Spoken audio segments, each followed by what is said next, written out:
देखिए, टीसीएस को हमने देखा है।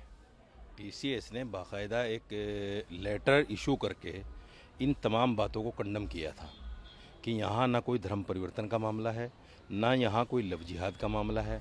उनका आपसी मामला था। उस आपसी मामले में वो 2 साल रिलेशनशिप में रही। सवाल सबसे बड़ा ये है कि लड़की जब तक रिलेशनशिप में रहती है, जब तक बिल्कुल खामोश रहती है, क्योंकि उसको खर्चा पानी सब मिलता है। जिस दिन मामला खर्चे पानी से ख़त्म हुआ, उस दिन वो रेप केस लगा देती है। उस दिन वो धर्म परिवर्तन का मामला सामने ले आती है। अभी मैं वीडियो कहीं देख रहा था, एक लड़की कैमरे के सामने कह रही है कि उस लड़के ने हिंदू बनकर मुझसे शादी कर ली और मुझे पता ही नहीं चला। जब मेरी बेटी पैदा होगी तब मुझे पता चला कि ये मुसलमान है। हालांकि मुसलमान का तो मैं बहुत बड़ी बात बोल रहा हूँ, पहली रात में पता चल जाता है। ज़्यादा खुल के बोलने की ज़रूरत नहीं है। इनको जब तक पता नहीं चला, जब तक बच्ची नहीं हुई। ये सब मामले जब तक होते हैं, जब तक लड़कियों को सब कुछ मिलता रहता है, ठीक रहता है।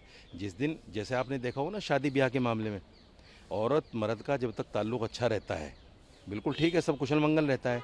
जिस दिन मर्द औरत की तलाक पर नौबत आ जाती है तो सीधा केस दहेज का ठोका जाता है कि ये तो दहेज मांग रहे थे मुझसे।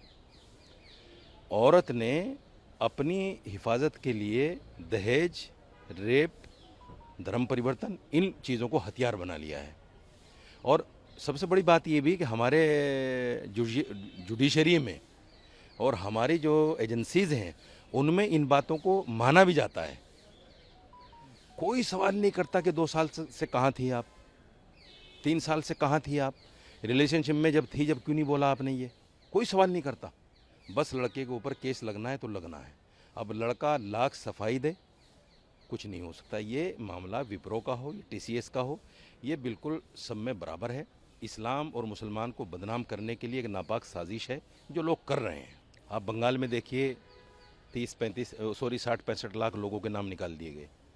आसाम में देखिए, इतने ही करीब नाम 70 लाख लोगों के आसपास निकल गए। टाइम पे, जिस वक्त इलेक्शन होता है, उस वक्त इन लोगों को निकाल देना, ये ऐसा है जैसे आपने देखा हो हाउस में जब किसी मुद्दे पर बहस होती है, वोटिंग होती है, तो कुछ लोग बाहर चले जाते हैं, तो उनका वोट, हाँ, तो उनका जो है कोई वोट लगता नहीं है, वोट से वंचित कर दिया जाता है उनको। सेम ये कहानी है। वो घुसपैठिए नहीं है, वो देश विरोधी गतिविधियों में लिप्त नहीं है, लेकिन ऐसे टाइम पर अलग कर दिया जाता है वोट देने की ताकत से, जब उनके वोट की ज़रूरत होती है किसी भी दूसरी पार्टी को। तो ये खेल तो है, चल रहा है, लेकिन टाइमिंग का मसला ऐसा। क्या अन्याय है जब होता है तो मुसलमान। देखिए, जनगणना होता है। आप एक बात बताइए, मेरे घर में अगर 6 सदस्य हैं, उनमें से 4 का नाम आ जाए और 2 के नाम पर कागजात में कमी बता दी जाए, क्या कहेंगे आप इसको? बच्चे तो मेरे हैं ना।